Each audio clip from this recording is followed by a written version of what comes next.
As residents in the community prepare for spring, there are many opportunities for them to learn about crops they can plant in their very own backyards. Channel 8 reporter Tiffany Horn has more.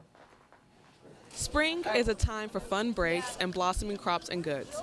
K-State has multiple ways for the community to get involved in growing their own organic fruits and vegetables. One being the annual farmers market. But it's actually really easy to grow things in your own yard.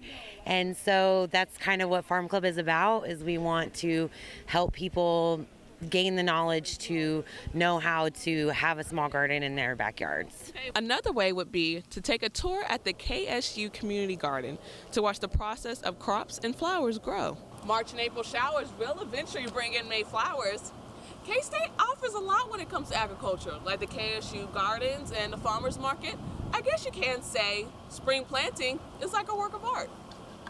In the Mark A. Chapman Gallery, K-State graduate student Taylor Clover has opened a new gallery that incorporates art and planting called Cultivate. People who wouldn't think about gardening, people who wouldn't consider growing their own food, how could I activate them and connect with them ideally? This gallery shows guests step by step on how to properly soil, water, and care for their crops. There's an interactive place where you can plant different seeds and be able to watch them grow, so that's really cool.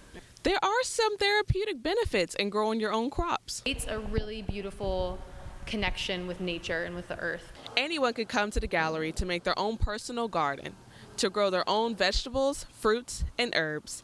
In Manhattan, I'm Tiffany Horn, Channel 8 News. If you feel like you might have a green thumb and want to learn more about this exhibit, you can visit Willard Hall, room 111 on K-State's campus.